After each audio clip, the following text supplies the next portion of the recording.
Hi friends, ఇవాళ అరటి పువ్వు ఆవ పెట్టి కూర నేర్చుకుందామండి. దానికి కావాల్సిన పదార్థాలు అరటి పువ్వు. ఈ అరటి పువ్వుని పైన ఇది ఇలా తీసేసి ఇవి ఉన్నాయి కదా, ఇలా అన్నీ తీసుకోవాలి. లాస్ట్కి ఇంత పువ్వు ఉంటుంది, అది వేసేయచ్చు. ఇలా దీంట్లో ఉన్నది ఇలా ఉంటుంది కదా, అది తీసేయాలి. ఈ లేయర్ కూడా తీసేసేయాలి. మిగతాదంతా ఇలా ఉంచేసుకోవాలి. ఇదిగోండి, దీన్ని సగం కింద కట్ చేసుకున్నాను. మజ్జిగ నీళ్ళలో ఉప్పు పసుపు వేసి 15 నిమిషాలు నానబెట్టుకోవాలి. దీన్ని మిక్సీలో వేసుకోవాలి. మిక్సీలో వేసుకుని ఒక నంబర్లోనే రన్ చేయాలి. తర్వాత వడగట్టేసుకోవాలి జాలితో. పోపు సామాన్ చెప్తాము. మినప్పప్పు, జీడిపప్పు, ఎండుమిర్చి, తగినంత సాల్ట్, పచ్చిమిర్చి, కరివేపాకు, పచ్చిమిర్చి, ఆవాలు, కొంచెం 2 చెంచాలు నీళ్ళు వేసి ఇలా ముద్దలా చేసుకోవాలి. చింతపండు గుజ్జు, పోపుకి శనగపప్పు, మినప్పప్పు, ఆవాలు, జీలకర్ర, పసుపు ఇవ్వండి.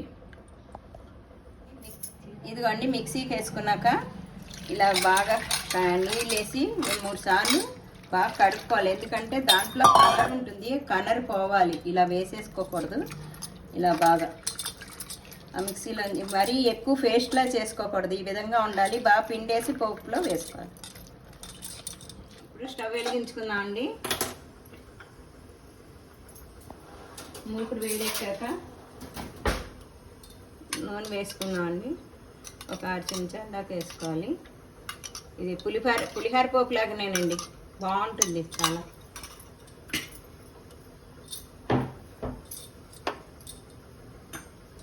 పల్లీలు వేద్దామండి. ముందు పల్లీలు జీడిపప్పు వేసుకుందాము.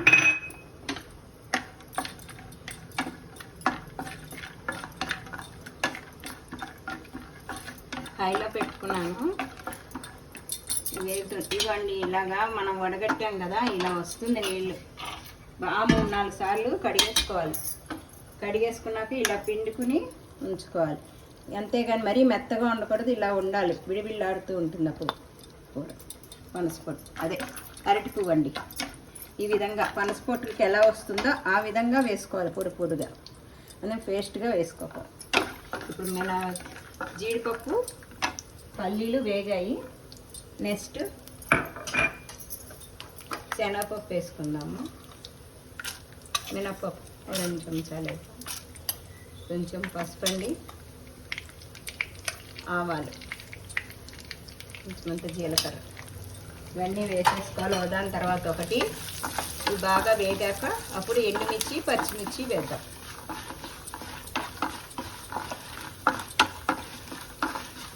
మిక్సీకి వేసుకోకూడదు అనుకుంటే కత్తిపీట ఉంటే సన్నగా తరుక్కోవాలి, ఆకుకూర తరుక్కున్నట్టు.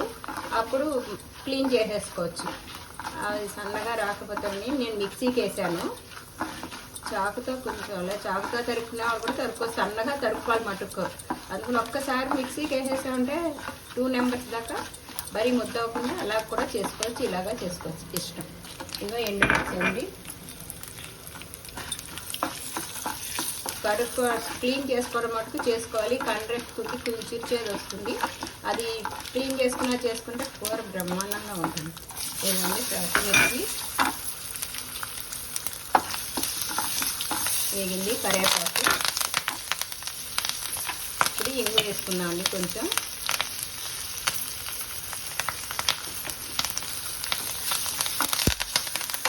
ఇప్పుడు మీడియంలో పెట్టేసుకుని ఇది ఇలా ఇదిగా వేసేసుకోవాలి. చూసారా, ఇలా పొడి పొడిగా వస్తుంది.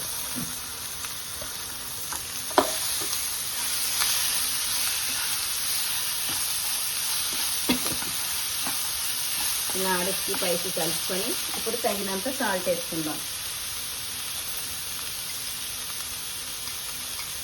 ఈ కూరకు తగినంత సాల్ట్ హాఫ్ చెంచా వేసానండి. మిక్సీ వేసుకున్నప్పుడు వేసుకుంటే అది కడిగేస్తాం కదా, ఉప్పు పోతుంది ఫ్లేవరు. అందుకని ఇప్పుడు వేసుకుంటే అందుతుంది మనకి. ఇంకా కావాల్సిన వాళ్ళు కారం వేసుకోవచ్చండి. నేను చీల్చి వేసాను పచ్చిమిర్చి. ఆవుపాయలో కూడా నేను పచ్చిమిర్చి వేసి చేశాను కాబట్టి కారం వేసుకోలేదు. ఇంకా స్పైసీగా తినేవాళ్ళు అయితే వేసుకుంటే వేసుకోవచ్చు. ఇప్పుడు మిడిల్లో పెట్టి చింతపండు గుజ్జు వేసుకున్నామండి. ఒక 1/2 స్పూన్ దాకా వేసాను. దీన్ని కూడా ఇలా బాగా కలవాలి. నీళ్ళు మట్టుకు ఏ చుక్క వేయకూడదండి, ఎందుకంటే ఇప్పుడు ఉప్పు వేసాం కదా.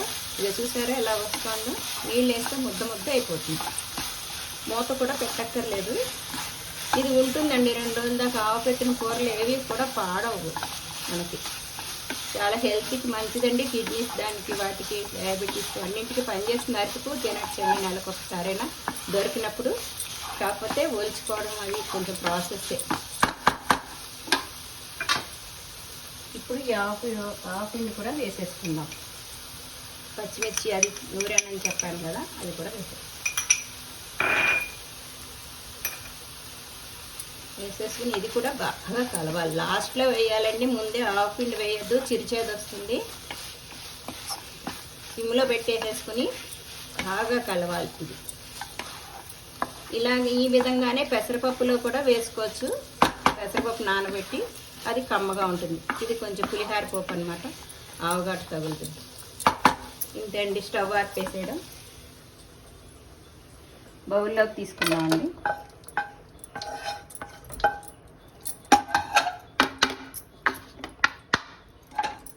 ఇది అరటిపు ఆవపెట్టి కూర అండి. చాలా ఎమ్మీగా ఉంటుంది. ట్రై చేయండి, షేర్ చేయండి, లైక్ చేయండి, సబ్స్క్రైబ్ చేయండి. Thank you.